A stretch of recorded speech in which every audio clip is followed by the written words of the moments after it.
Hi, welcome back to Basement Backgammon. In this episode, we'll be looking at problem 170 in Bill Robertie's 501 Essential Backgammon Problem Series. In this problem, black is to play a 3-1. You will notice that white has a 5-point board that we are trapped in on the 2-point, or do have an anchor there. We have a blot out on 18. White has 4 blots strewn around the board, and we own a cube. The cube's been thrown, and we have the cube at 2. What do we do with the 3-1 here? There's really 2 decisions to make, 3 decisions, I guess. How do we play a 3-1? I will give you 10 seconds to decide, and I'll come back with Robertie's answer. Hit the pause button if you need more time.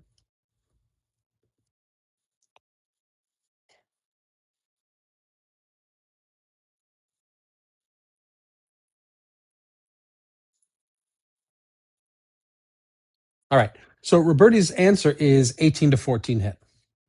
Now, why that versus hitting over here on the 9-point or making the 5-point? Let's read what Robertie has to say.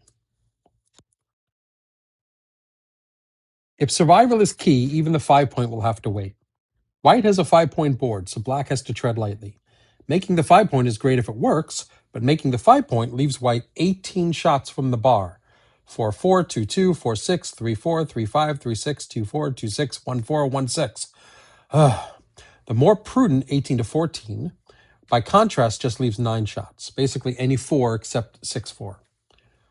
If white's board were weaker, black could grab the 5-point, but here the best course is to hit in the outfield and cut down on exposure. So one of the key things here, let me just go back to the original position, is that we only have 1 blot out right now. White is a 5-point board. The cube is in play, so gammons and backgammons are in play. If we get hit, gammon is a real possibility given white's advanced position. So rather than give white another blot to hit by doing this, right, which leaves a whole bunch of numbers to hit on the return, or by doing this, which again leaves a whole bunch of numbers to hit. And we have 2 blots out now, which means that white can possibly pick up 2 and put 2 on the bar. Rather than do that, we'll simply hit from over here. And this is the fewest shots on the return. We're leaving 9 shots versus a ton of shots, 18 or more on all those other plays we did. This is the best course of action. Even though making the 5-point is something we'd really want, there's too much danger against a 5-point board with leaving 2 blots out and a whole bunch of return shots. Let's go to XG and see what XG has to say about it. I'll flip it over for that analysis right now. And we're back with our XG analysis of problem 170. Robertie says 18 to 14 hit is the best move here rather than making the 5-point on top of white's head on 5. Let's see what XG says. XG agrees.